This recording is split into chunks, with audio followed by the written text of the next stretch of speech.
بیج سے بر اتارنا۔ 10 کلو گرام بیج کی بر اتارنے کے لیے 1 لیٹر گندک کا تجارتی تیزاب کافی ہوتا ہے۔ کم درجہ حرارت پر بیج سے بر اتارنے کے لیے تیزاب کی مقدار میں اضافہ کر کے 1.5 لیٹر کر دیں۔ بیج پلاسٹک کے ٹب میں ڈال کر تیزاب کو آہستہ آہستہ بیج پر ڈالیں اور اس کے بعد لکڑی کے پھاوڑے کی مدد سے بیج کو ہلاتے رہیں تاکہ تیزاب سے بیج کی بر اتر جائے۔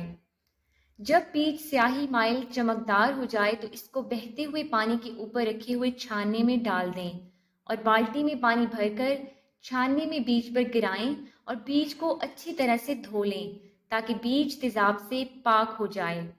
بیج کو دھونے کے بعد ٹب یا بالٹی میں ڈال کر اس میں پانی ڈال دیں۔ ناپختہ ناقص بیج پانی کی سطح پر آ جائے گا جبکہ پختہ اور توانا بیج پانی میں نیچے بیٹھ جائے گا۔ نیچے بیٹھنے والے بیج کو دھوپ میں اچھی طرح خشک کر کے پٹسن کی بوریوں یا کپڑے کی تھیلیوں میں بھر کر خشک اور ہوادار گودام میں اس طرح رکھیں کہ ہوا کا گزر نچلی بوریوں کے نیچے بھی بآسانی ہو سکے۔ مزید معلومات اور بروقت آگاہی حاصل کرنے کے لیے ساوی کے تمام سوشل میڈیا اکاؤنٹس اور ویب سائٹ کے ساتھ جڑے رہیے۔ شکریہ۔